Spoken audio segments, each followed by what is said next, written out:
Bonjour à tous et bienvenue sur le question-réponse du mardi. Je suis heureux de vous retrouver tous sur ma chaîne YouTube. Et puis on va aller dans le vif du sujet directement juste après notre petit générique.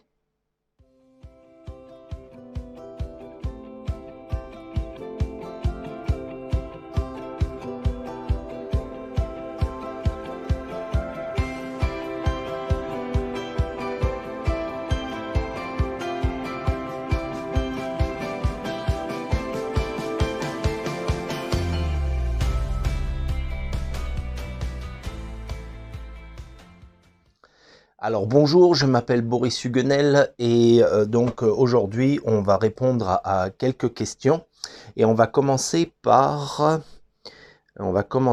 Christine Zanette. Alors Christine Zanette, je lui ai répondu, mais c'était intéressant parce que ce n'est pas la seule qui m'a posé la question. Et la question est, bonjour Boris, quand vous parlez de sépia, s'agit-il plutôt de terre de sienne brûlée? Pas moyen de trouver du sépia en peinture à l'huile comme à l'aquarelle.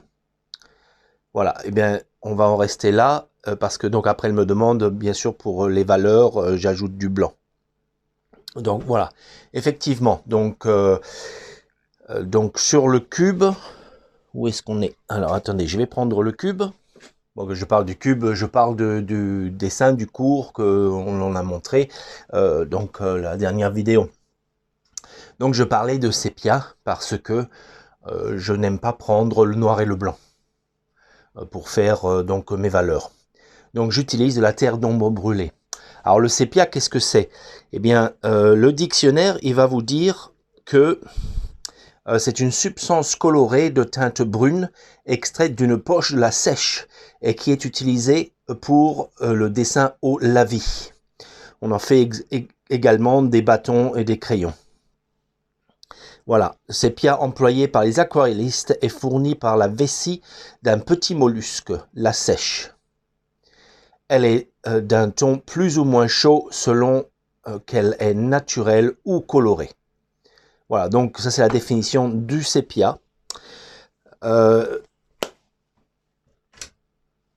Moi pour donc le faire, ou pour, je veux dire, moi j'appelle donc cette couche sépia, parce que c'est fait avec une terre d'ombre naturelle et qui se rapproche de cette couleur sèche, de la sèche que l'on utilise de ce mollusque, hein, de la sèche.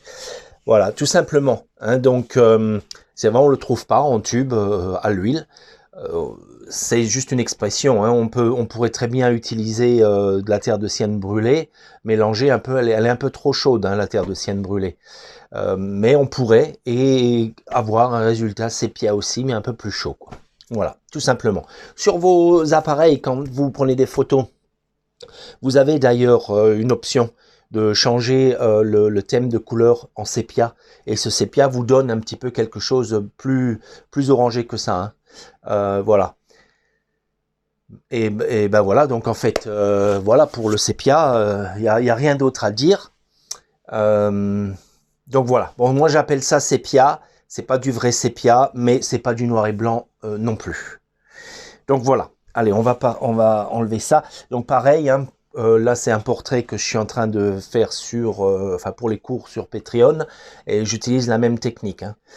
Je fais d'abord tout en sépia, on va dire, donc avec ces mêmes couleurs. Donc c'est de la terre d'ombre naturelle et du blanc, et je fais les valeurs. Donc avec ces deux-là, je me fais mes valeurs. Voilà, et donc j'utilise ça dans mon portrait également. Voilà. Ensuite. Alors, on n'avait pas beaucoup de questions cette semaine. Sûrement parce que j'étais pas là la semaine dernière. Donc, il y en a certains qui ont dû se dire il sera pas là cette semaine. J'avais bien précisé que je serai absent pour une semaine, mais pas plus. Après, cet été, oui, c'est vrai que j'aurai des absences. Ensuite, on a Vincent. Vincent, Merci pour cette formation détaillée avec grande maîtrise du pinceau. Pour information, j'ai reçu ma commode de pinceau Oak Bristle de chez Rosemary Co. Pour le prix, ils sont de très bonne qualité. La prise en main est différente, les manches sont en bois brut. Comme tu l'as indiqué dans cette vidéo, je serais content de savoir comment utiliser les différents types de pinceaux. J'aurais une autre question. Utilises-tu le médium flamand en gel? Si oui, peux-tu nous en dire plus? Davantage, merci, amitié artistique. Alors, Vincent, on va déjà parler... on va parler du médium d'abord. Alors, le médium flamand, non, je ne l'utilise pas. Alors, j'en ai, et c'est pas tout à fait vrai. Je ne l'utilise pas beaucoup, allez, on va dire. Je l'utilise pas beaucoup. Mais le médium flamand vous donne une belle brillance dans... Donc c'est un médium qui est épais. Et ça vous permet de le mettre sur la palette et que ça tienne sur la palette, puisque ça a eu l'épaisseur après de la peinture à l'huile. Et ça vous permet donc de... Si vous le travaillez beaucoup, ça fond un peu.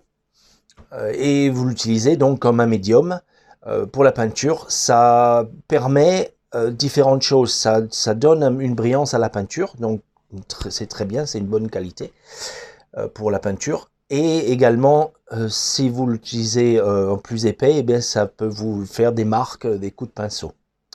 Mais surtout, sa qualité, elle est par rapport à la brillance de la peinture. C'est un très bon médium. Moi, je l'utilise pas trop, tout simplement parce que c'est un médium assez cher quand même. Voilà. Alors surtout dans mes cours, etc., j'en utilise pas. Si je fais des portraits ou des natures mortes, alors ça dépend, quand c'est, bon, bien sûr, pour un client, là, oui, je vais en utiliser. Je vais utiliser ça, ou j'utilise le liquide. Mais c'est vrai que le flamand est reconnu pour un peu moins jaunir, et pour laisser une jolie brillance dans les peintures. Voilà. Donc voilà pour le médium flamand. Alors si vous pouvez vous le procurer, les petits tubes, c'est une trentaine d'euros, 30-35 euros. Donc c'est pas donné. C'est pas donné. Mais si vous avez les moyens, oui, allez-y. Allez-y, utilisez ça comme médium. C'est un très bon médium, le médium flamand. Voilà. Deuxième question donc était par rapport au pinceau. Et c'est là où on va s'attarder un tout petit peu sur cette vidéo. Je vais faire donc une petite démo comme j'ai l'habitude de faire. Alors, vous voyez ici, j'ai mis de la terre de sienne brûlée.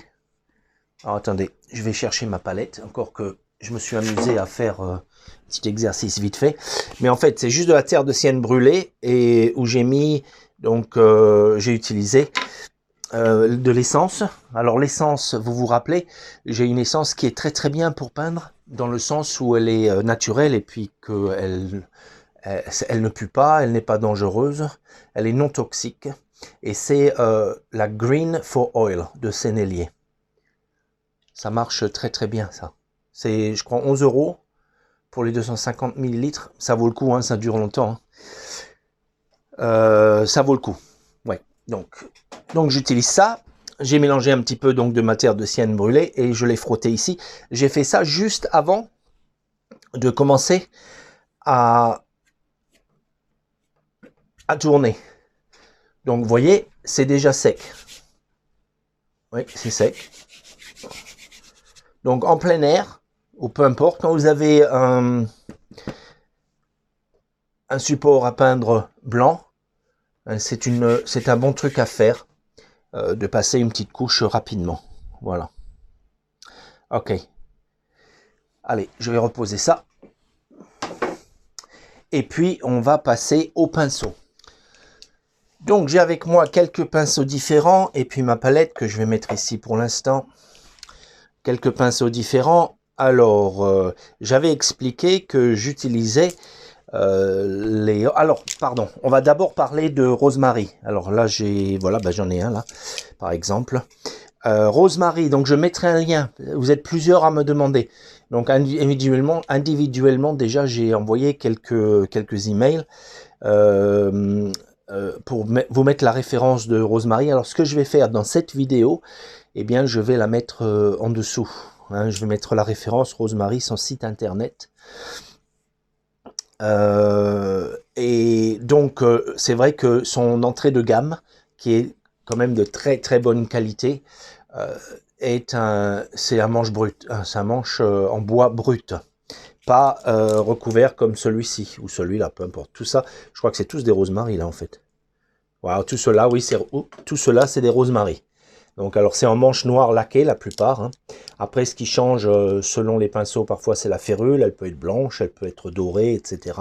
Et bon, il y a différentes donc pinceaux pour différentes techniques, hein.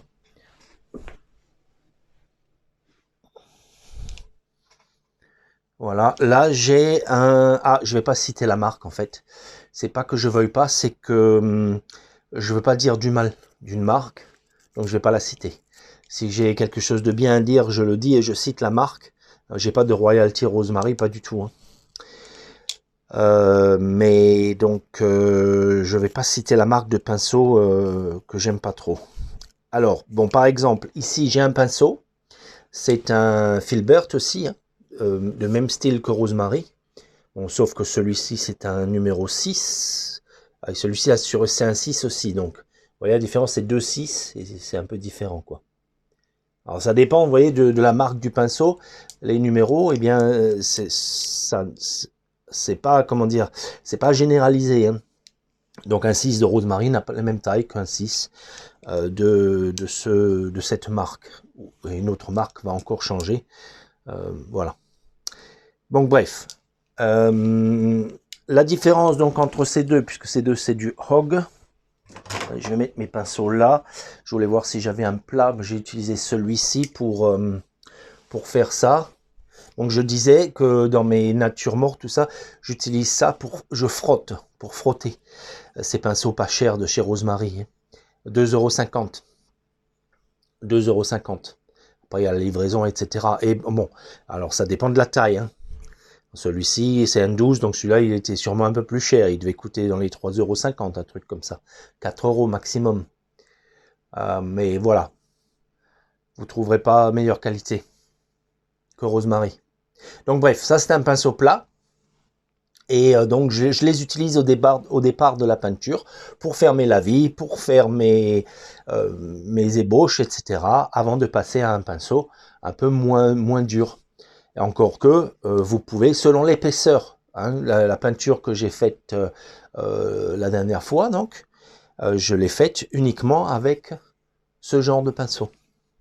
Mais donc la différence entre, bon, par exemple, Rosemary et cette marque, c'est vrai que vous ne pouvez pas le sentir. Est-ce que vous pouvez le voir? Peut-être. Allez, les poils sont un peu plus longs de Rosemary, là. Pas beaucoup, mais un petit peu plus long. Mais même, regardez ça comment c'est... Alors je vais essayer de mettre la même pression d'eux. Regardez ça comme c'est vraiment rêche, dur. Et c'est vrai qu'il y a beaucoup de peintres, hein, je ne dis pas, qui recherchent ce genre d'effet, hein. Donc en fait, ils l'appliquent un peu comme à la spatule, en fait, hein.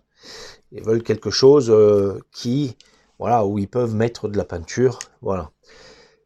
Alors que là, Rosemary, il y a plus de ressort dans le poil. Les deux sont en soie de porc, il y a un peu plus de ressort. Donc on peut s'amuser déjà un petit peu à faire un tout petit peu plus dans le détail avec celui-là. Donc voilà, en épaisseur, à l'extérieur, de toute façon, j'utilise pratiquement que ce type de pinceau, donc en poil de porc. S'il y a vraiment des petites finitions à faire, je vais passer à l'autre pinceau. On va vous le démontrer et je vais vous dire pourquoi. Voilà, donc après j'utilise soit l'un ou l'autre, hein, soit un evergreen qui est assez souple, très doux, ou un Shiraz. Shiraz, c'est un petit peu plus dur. Donc on va dire que c'est entre la soie de porc et l'evergreen, qui est quand même un petit, presque l'evergreen, je veux dire, il est assez doux, dire que c'est presque de la martre, quoi, on va dire, hein, en synthétique, bien sûr. Voilà. Donc pour finir, là, ça va très bien, parce que ça va pas me gratter la peinture que j'ai dessous, vous voyez? On va faire l'exemple de toute façon. Et alors, bon, alors, on parle que de paysage, là. Parce qu'après, en portrait, c'est encore différent. Ou en nature morte, c'est pareil. Quoique en nature morte, bon, j'utilise les mêmes pinceaux. Voilà. Bon, alors, démonstration. Vous voyez, j'aime bien démontrer. Alors, en général, en peinture, j'utilise pas mal les couleurs transparentes. Ici, j'ai donc de la terre d'ombre naturelle, j'ai de la terre de sienne brûlée, j'ai du rouge cramoisi, j'ai un jaune transparent, un jaune lac, et j'ai un bleu outre-mer. Tout ça, ce sont des couleurs transparentes. La seule chose après qui va me les rendre opaques, ça va être mon blanc de titane. D'accord? Première chose. Alors, il y a des milliers de façons différentes de peindre. Il y en a qui peignent directement à l'opaque, qui mélangent le blanc directement avec les couleurs, etc. Moi, pour les ombres, j'ai tendance à ne pas mettre de blanc déjà, pour commencer, mais à rester dans les couleurs transparentes, parce que les couleurs transparentes nous donnent cet éloignement en même temps, un petit peu. Vous voyez? Donc, allez, on va prendre donc notre brosse Rosemary et je vais vous montrer. On va parler en même temps un petit peu du gras sur maigre. On va dire que je suis à l'extérieur et je peins, peu importe, hein, je peins, allez, on va dire je peins un arbre en vitesse. Voilà, je vais mettre un arbre ici, on va mettre un petit peu de truc là, donc allez. Donc je trempe dans mon essence de térébenthine qui est juste en dessous, là, celle de sénélier, hein, l'essence de térébenthine. Et puis ici, eh bien, je vais me chercher, je vais me faire une couleur, un mélange de mon rouge, de mon jaune, de mon bleu, pour avoir une couleur foncée qui pourrait représenter l'ombre de mon arbre. Vous voyez? Donc là, vous voyez, c'est bien, c'est donc déjà transparent, mais c'est bien liquide aussi. On voit la peinture hein, qui coule un peu là. Vous voyez là? Si j'appuie un peu plus fort, allez, on va la voir couler là. Vous voyez? Donc c'est bien. Donc allez, on va se faire le semblant d'un arbre.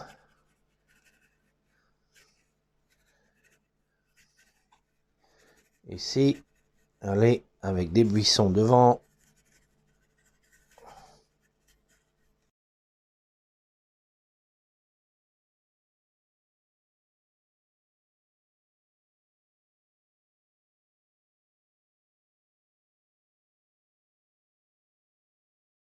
Ok, donc à la vie. Vous voyez comment je frotte?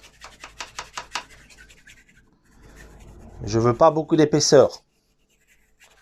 Alors on est dehors, ça sèche un peu plus vite que la normale. C'est juste un exemple. Hein. Je ne vais pas m'appliquer à faire tout bien là. Donc c'est juste un exemple. Allez, je remplis là. Après, eh ben, je mets mes plus sombres. Vous voyez, je vais commencer par... Là, j'ai fait mon dessin. On va dire que même, je vais avoir un arbre ici. Oh, je vais juste faire ça comme ça. Avec une ou deux branches. Oh, voilà. Donc, je vais mettre mes ombres, par exemple. Donc, eh ben, avec ce que je viens d'utiliser ici, j'ajoute un peu plus de bleu, un petit peu plus de rouge et un petit peu plus de jaune. Ce sont toutes mes couleurs transparentes que j'ai là. Et je veux quelque chose de plus sombre. Encore plus sombre. Je mets du jaune parce que je veux un sombre, mais un sombre kaki qui tire dans le brun vert, quoi. Donc voilà, on va dire que ça c'est mes ombres. Donc maintenant, moi j'ai pas de modèle devant moi, alors on va se l'inventer. On va dire que le soleil, pardon, la lumière elle vient de la droite. Donc je vais mettre quelques ombres. On va foncer ça un petit peu plus. Donc je prends les trois hein, toujours. Voilà, là j'ai un truc bien foncé là. Voilà, on va dire que j'ai une ombre ici.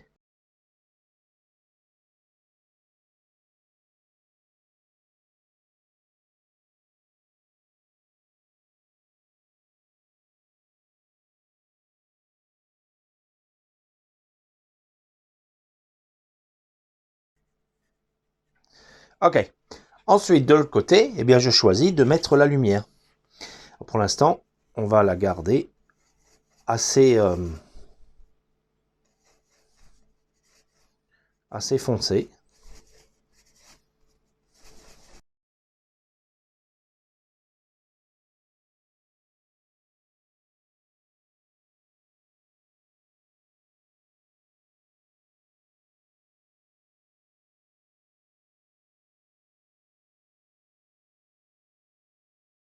Voilà, maintenant que j'ai fait ça, eh bien, je vais intensifier une dernière fois sur le côté. Je vais intensifier là mes ombres.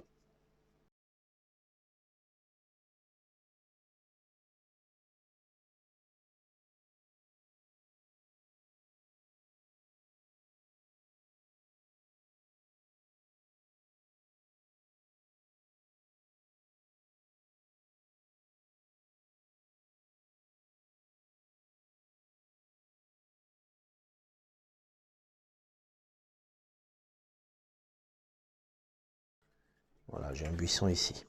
Voilà, allez, vite fait. Vite fait, on va rajouter, donc, entre deux, je vais rajouter la lumière. Et là, je vais prendre du blanc. Je vais aller plus opaque maintenant.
Bon, là, d'un côté, je fais le vert ici, par ici. Et de l'autre côté, je tourne, je fais le sombre. Hein, pour aller entre, si vous voulez. Donc ici, le vert. Ici, je tourne, hop, je fais le sombre. Hein. Voilà. Bon, allez. Voilà. Maintenant que j'ai mis un peu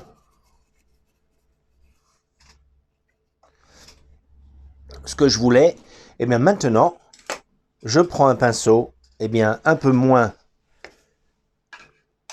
rêche, un peu moins fort. Je vais prendre le pinceau rond et je viens mettre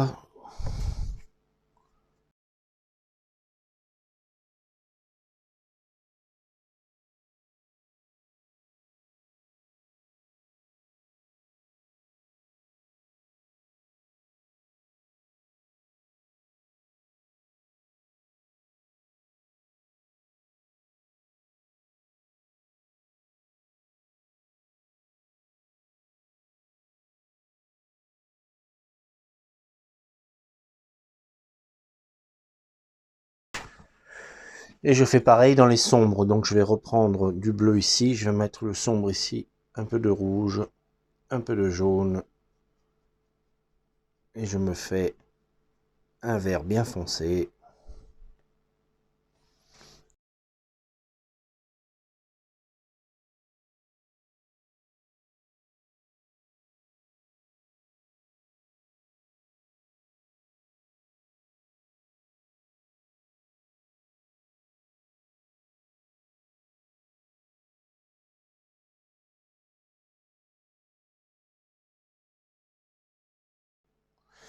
On voit l'arrière, hein. Ce qui est transparent, c'est à l'arrière de l'arbre.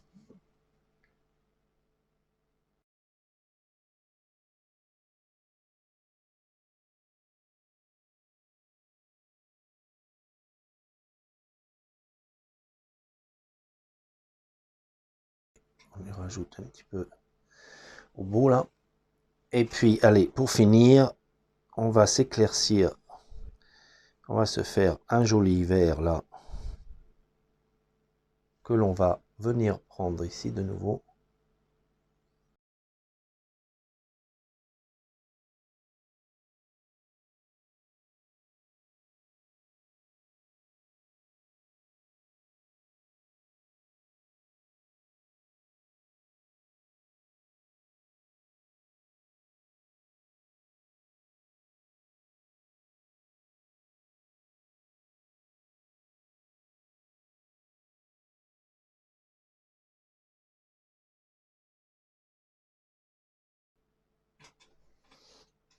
Voilà.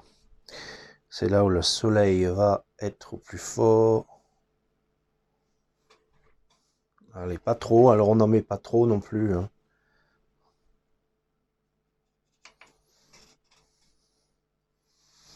Voilà, allez, et pour finir, quelques trous de ciel.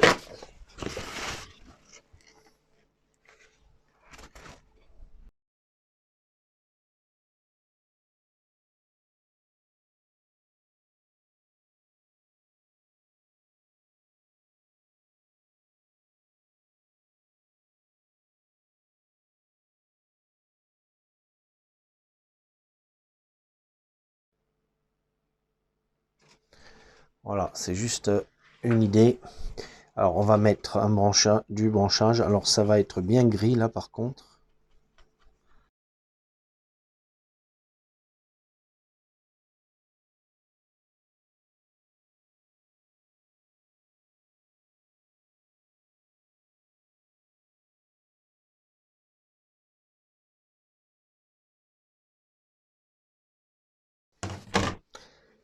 Bon allez, donc vous avez vu comment on construit vite fait, hein, ça a été, oui, c'est une démo rapide, je suis allé un petit peu en accéléré, mais c'est juste pour vous montrer comment on fait le gras sur maigre quand on est dehors. Les détails, on n'en veut pas trop, de toute façon, on veut juste capturer eh bien, ce qu'on voit sur le moment. Voilà. Alors c'était juste un exemple, hein. Ensuite, pour vous montrer un petit peu plus, donc plus près, on va détruire ça, hein. Et pour vous montrer un petit peu plus près, donc ce que un pinceau fait et l'autre ne fait pas. Allez, donc j'ai pris le Rogue. Je peux bien frotter. C'est sûr qu'au fur et à mesure, au bout d'un moment, mes poils, eh ben, c'est quand même abrasif ça, donc mes poils, eh ben, ils commencent à s'effrayer, à se frayer, pardon. Ils commencent à se frayer, à casser, etc. Et c'est souvent que, comme ça, avec un pinceau plat, on se retrouve avec un pinceau. Allez, on rajoute ça. Avec un pinceau plat, on se retrouve avec un pinceau rond ou langue de chat parce que, en frottant, les bouts, c'est toujours les bouts qui se cassent d'abord et ça a tendance à s'arrondir. Voilà. Donc, on en revient à ce qu'on va faire. Je vais rajouter un petit peu d'essence de térébenthine pour faire tout ça. Voilà. Donc maintenant, on va prendre avec ce qui nous reste là.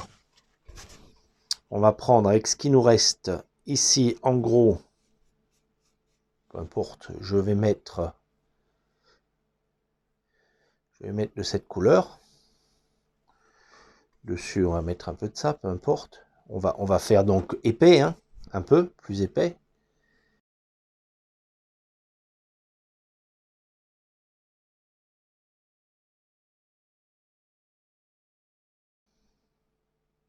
Avec un pinceau, donc, là, c'est le Shiraz.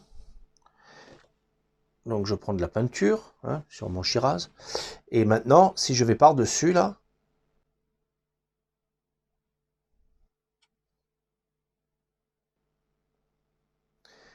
Je gratte pas la surface. Vous voyez? Je gratte pas la surface comme avec l'autre. OK? Et ainsi de suite. Donc là, maintenant, c'est bien épais. Alors, bien sûr, plus vous allez construire sur ça, comme c'est humide, hein, plus il va falloir aller épais aussi. Hein. Donc, par exemple, je prends... Il faut que je prenne bien épais pour faire tenir là-dessus. Hein. Sinon, si c'est pas épais, là, j'essaye avec ce pinceau. Je prends quand même un peu épais, mais regardez, je vais le mettre ici. Et voilà, c'est pas aussi... même si je fais attention, bon, j'y arrive un peu, mais là, je gratte, en fait, carrément, j'enlève ce qu'il y a dessous, carrément. Donc voilà, c'est pas le but, hein. Vous voyez, regardez. Là, j'enlève ce qu'il y a dessous, alors qu'avec celui-ci, on en reprend. Là, j'enlève pas. Là, j'en rajoute par-dessus. Vous voyez?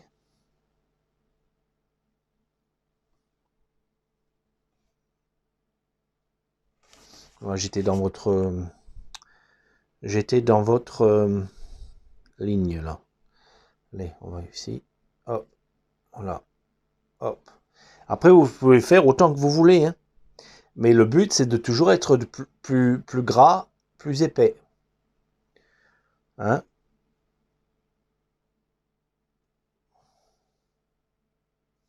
Alors avec l'habitude, on peut y arriver avec cela. C'est tout une question de maîtrise de pinceau. Et c'est là où je vais conclure en fait. Voilà, j'ai beaucoup de peinture, je vais faire pareil. Maîtrise de pinceau, donc j'y vais très doucement. Un trait, hop, très doux. Par-dessus, vous voyez? Hop. Donc j'y arrive. C'est en fait, je touche à peine. Et je dépose plus de peinture. Mais pour plus de précision, utilisez donc un pinceau un peu plus souple pour faire ces petites finitions. Voilà. Donc, pour finir, pour clôturer, parce que donc il n'y a pas d'autres questions vraiment. Pour clôturer, eh bien, on va dire que le pinceau est important, mais l'artiste qui le tient aussi est très important. C'est-à-dire qu'on peut s'adapter à n'importe quel pinceau. Et je dirais en conclusion que c'est une question de choix. Moi, pour les natures mortes, souvent je reste essentiellement au poil de porc parce que c'est très dur, c'est résistant. Il y en a besoin, vous avez vu un peu ce qu'on fait. Hein. Et on peut même travailler un petit peu en épaisseur, voilà, avec la soie de porc. Quand je travaille plus fin, que je veux plus de détails, par exemple sur ceci là, je pourrais démarrer au poil de porc, mais après, sans faute, c'est sûr, je reviens avec des poils plus doux. Donc celui-ci, c'est un Shiraz. On a parlé du Evergreen, qui est un poil doux aussi. J'utilise donc ces deux-là. D'accord? Voilà. Eh bien, écoutez, c'est tout ce que j'ai à dire, en fait, là-dessus. J'espère que ça va t'aider, hein, Vincent. Que ça a répondu à ta question et que tu vas eh bien, pouvoir choisir un petit peu le pinceau que tu veux. Donc, qu'est-ce que je peux dire d'autre? Un pinceau rond, hein. Allez, on va garder, enfin, peu importe, hein, celui-ci, celui-là. Une fois qu'il y a assez de peinture, on peut en faire un biseau, hein, vous voyez? Donc, je peux en faire un trait. Vous voyez le trait fin que j'arrive à faire? J'espère, on va voir, je ferai une petite... je peux faire des traits fins avec une langue de chat. Très fin. Plus j'appuie, plus mon trait va grossir.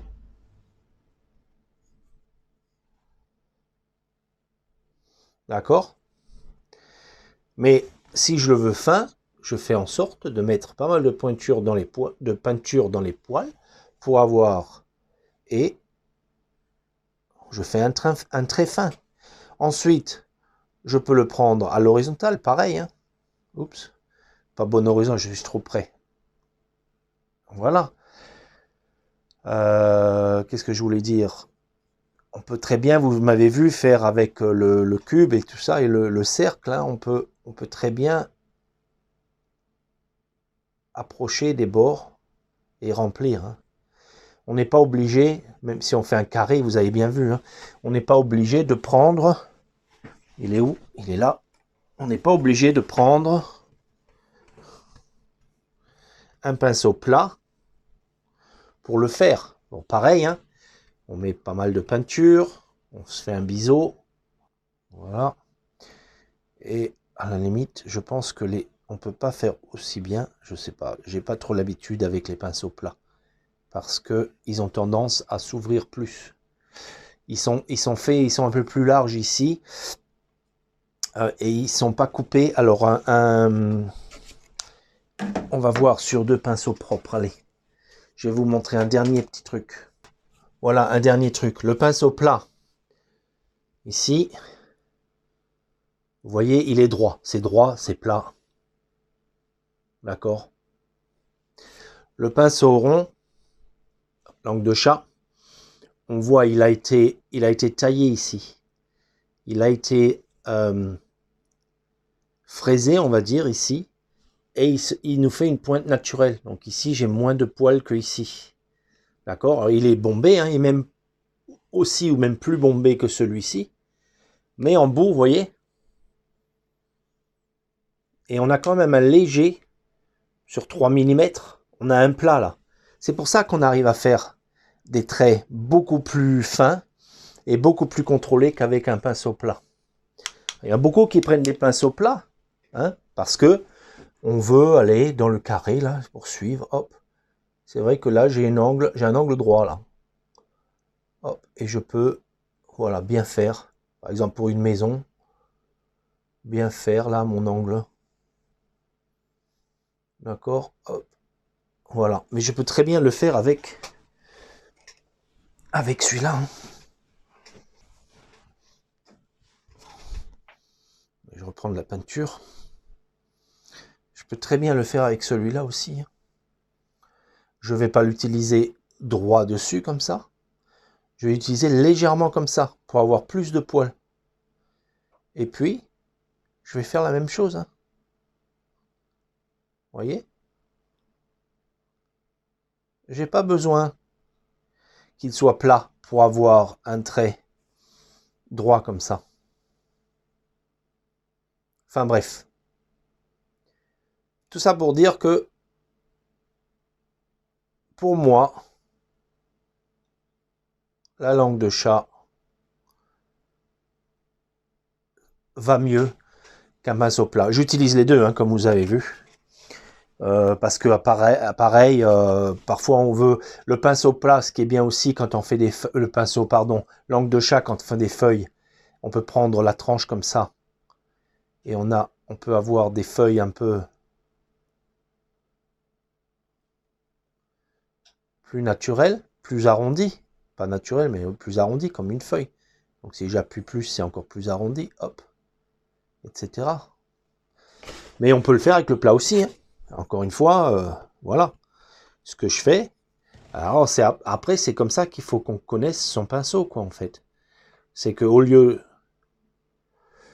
je lui casse son angle un peu là comme ça, vous voyez. Et là je peux faire pareil. Alors attendez, il faut que je mette plus de peinture. Et là je peux faire pareil. Hein. Elles seront moins arrondies, mais je peux quand même faire des feuilles. Selon comment je l'utilise. Mais on voit que bon, c'est quand même mieux avec ce pinceau là. Une autre raison pourquoi j'utilise plus ce pinceau. Qu'est-ce que je pourrais dire d'autre? Au niveau de l'utilisation générale, bon bah c'est pareil, hein, comme ça ou comme ça.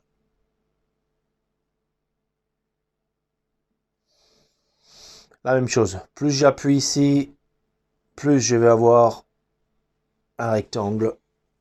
Moins j'appuie et plus ça va avoir un petit peu, on voit voir un petit peu mon arrondi ici, mais c'est que devant. Hein. Voilà. Donc bref, il faut apprendre le secret, c'est qu'il faut apprendre à connaître son pinceau. Donc pour ceux qui démarrent, achetez un pinceau de chaque, achetez un pinceau plat, achetez un pinceau langue de chat et entraînez-vous. Ça c'est un pinceau plat à poil long, alors je ne vous conseille pas, pour la maîtrise, c'est quand il est un peu plus court, c'est un petit peu mieux pour démarrer. Mais bon, peu importe. Utilisez votre pinceau, faites ce que, peu importe, faites un arbre par exemple, avec un pinceau, faites un arbre avec l'autre pinceau, je sais déjà d'emblée que j'arrive pas à faire des traits aussi fins avec celui-ci, et c'est pourquoi ils n'auront pas la même utilité. Bon, bien sûr, si vous chargez ça de super de peinture, vous allez arriver à faire un biseau aussi, hein. En fait, tellement plat que vous pourriez même vous raser avec. Tellement tranchant, j'allais dire. Tellement tranchant que vous pourrez vous raser avec. Mais voilà, c'est pas le but du jeu. On ne veut pas non plus mettre une tonne de peinture là. Aussi, essayez quand vous peignez de ne pas aller à plus de la moitié de votre pinceau pour pas en mettre plein dans la férule. Parce que c'est là où, quand on en met dans la férule, ça va sécher dans la férule. Et votre pinceau, il va commencer, une fois qu'il est sec là, il va commencer à éparpiller. Il va être tellement dur ici que ici ça va s'éparpiller. Puis il sera plus tellement bon votre pinceau. Donc prenez l'habitude de ne pas aller plus loin que ça. Si vous voyez que ça descend de plus en plus, nettoyez-le et ensuite vous continuez.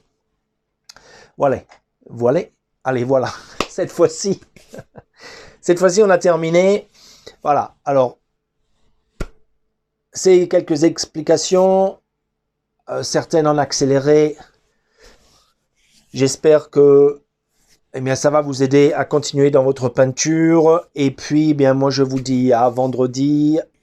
Vendredi, on a dit on fait quelque chose à l'acrylique. Alors, ce que je voudrais faire vendredi, en fait, c'est oui, je vais faire quelque chose à l'acrylique. On va prendre un tableau, on va le diviser en deux.